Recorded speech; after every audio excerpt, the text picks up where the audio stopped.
Hello and welcome to VR Reviews. Today we'll be reviewing the Marvel Legends Build-A-Figure Groot. So yes, here we have the Build-A-Figure from the Guardians of the Galaxy wave, or the Groot wave, which is, of course, Groot.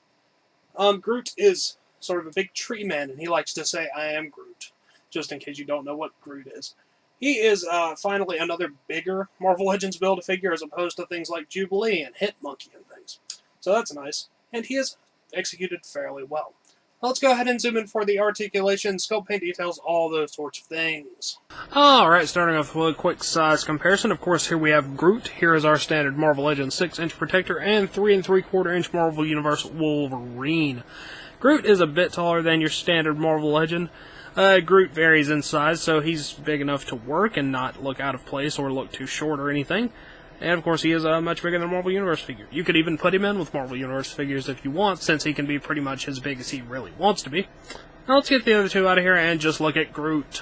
Alright, moving on to 360 spin. Here you can see Groot. Groot is pretty much the same texture overall. It varies a bit, obviously, but it's just all roots and vines and wood sort of texture. It looks pretty nice sculpting-wise. The paint varies. There's some green just sort of randomly splotched on the chest and the arms. And, sort of two different shades of brown. There's a darker brown and a lighter brown. Obviously, they could have done a lot more to bring out the detail, but it's not a terrible paint job, and at least it's not all one shade of brown. He has two hands that are in similar poses, just one of them's fingers are curled a little bit more. He does have the occasional little pokey out branch pieces around the shoulders, and his feet are stump-like. Other than that, like I said, just vine and tree texture over his entire body.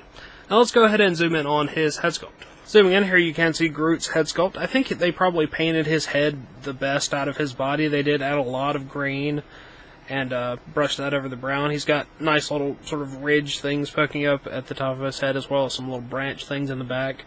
His eyes are set in and painted black. He's got a fairly just generic expression. Overall, very nice head sculpt. Looks perfectly acceptable, and I have no issues with it. Now let's go ahead and zoom out and look at some articulation. Articulation-wise, Groot has fairly standard Marvel Legends-esque articulation. Ball peg head that goes up and down, side to side. Ball joint shoulders in and out, forward and back. Bicep cut, double joint elbow. Wrist hinge and rotation. Diaphragm joint goes forward and back, rotates a little bit. Hips go in and out, forward and back. He has a ball joint knee, so that goes in and out and rotates, hinge, and pivot in the ankle. So you can get him into plenty of poses, and make him look like Groot, and things like that. Groot comes with no accessories and doesn't really technically have any packaging either, as he just comes packed in with the Guardians of the Galaxy series. So, yeah, Groot. Alright, that wraps it up for Groot, so until next time, goodbye! Hello, you've just watched one of my videos. Feel free to like, comment, and subscribe if you enjoyed my videos. If you didn't, run away and never return. Also, feel free to check out my other channels, Venom Raptor for all my variety gaming content, and VR Reviews for reviews of various action figures and collectibles. Thank you, and goodbye.